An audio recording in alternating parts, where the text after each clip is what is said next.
This is how coaches should be looking at coaching inferior athletes or inferior teams when playing any sport. I made a video the other day about how I am unimpressed with the lack of innovation from a strategical standpoint on game days and even in the week leading up to sporting events at all three levels: high school, college, and professional. Now, I'm going to give the example of a boxing match. I think this is the easiest way for me to elaborate on my point and for the viewers to understand. So boxing, it's a one-on-one sport, obviously. There are a lot less variables because it's a one-on-one sport. You can't have a teammate bail you out. There is less complex strategy involved. So if you were fighting someone who, let's say they're more experienced, they've got a better chin, they have longer arms, they're taller, they weigh more, they're leaner, they're just better everywhere. Better everywhere. Now, how could you win that fight? Most people, most boxers, when they're going up against a superior opponent, they have a standard game plan. They go in there, and the opponent is 8% better everywhere, and they just lose. They just lose. I mean, they're just going into a standard boxing match, and then they lose because there is. I mean, if somebody, for example, in track is 8% faster than you, you just lose.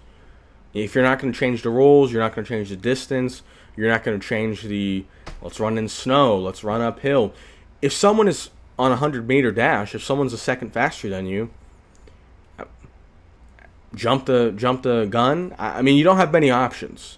And that's what I'm saying. I'm not saying that these strategies that I'm about to say are going to guarantee a win. That's not what this is about. There's no way a sporting coach could guarantee a win. Because if you could guarantee a win, everybody would do it. What I'm saying is increasing your likelihood of a win. And even if it means that the most likely scenario is an epic failure. Because if my two options are lose and be safe, but I'm going to lose 99% of the time unless they slip on a banana peel, or I can spectacularly fail 75% of the time, or 25% of the time I win because I changed the game. And that's what I'm saying. So for the boxer, you have 2 months to prepare against this just superior boxer. What are your options? You've only got a few punches you can throw. Jab, cross, hook, uppercut, overhand. There's not a lot you can do in boxing. But here's what you could do. You could impose your will and fight on your terms. Now, what does that mean? All your practice for the first 2 months is going to be just on a 30-second burst, whatever combination you want. I don't even really care about the specific combination. I'm not going to say, oh, if you hit him with this specific move, it's an auto KO. No. What I am saying is they're better than you. So we are going to go from a traditional 12-round boxing match where he's got better cardio, he's obviously stronger, he's got better technique. The longer this goes on, the less likelihood I have to win, or my athlete, I guess, in this case. So all of my preparation is going to be to get this person as quick twitchy as possible. We're not going to work on cardio at all. We're not going to work on footwork. We're going to blitz in the start of the fight, and we're going to put them on the back foot. And maybe we lose. We probably do lose because they're better. They're bigger, they're longer, more skilled, but we're fighting on our terms. And that's the gist of this. Is we are, instead of what he's been preparing for all these different things. We've been just preparing for our 30-second burst. As soon as the fight starts, we're going to fight on our terms. We get to play our specific version. In the NBA, they're better than us at everything. We are going to just practice shooting 3 balls. And we are going to defensively clog the lanes and force them to shoot threes. Now, if they're better than you, they might still win. But threes have a higher variability because it's a lower percentage shot. And we are only practicing shooting threes. So we're playing kind of a different game.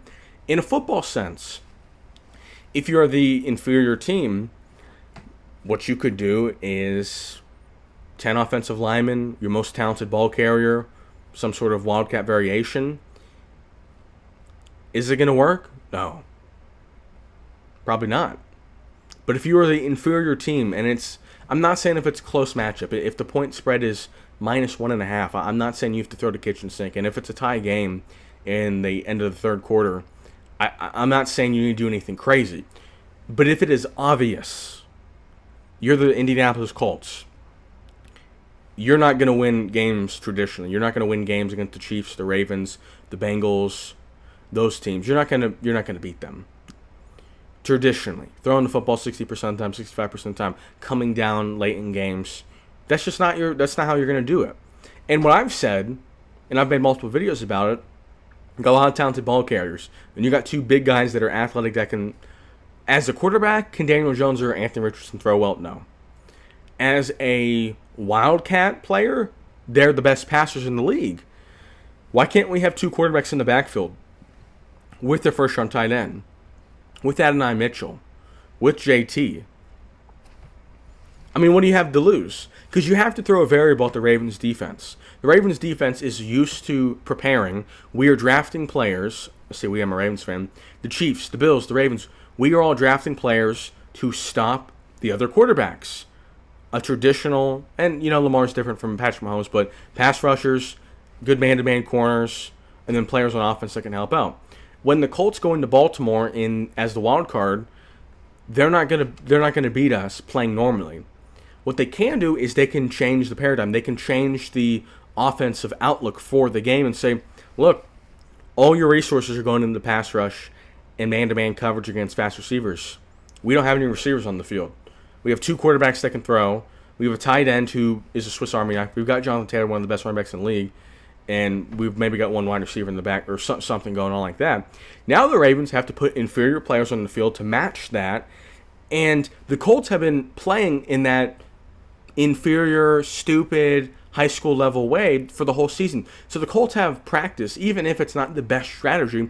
The Colts have been practicing this the entire season. Every team they play has to adjust to them.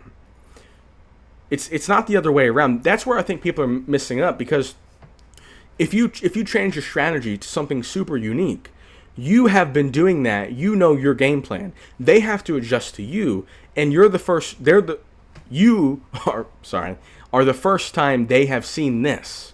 But it's not the same way vice versa, because you have seen normal defenses or normal boxers that are better than you before. So you kind of are almost cheating in a way,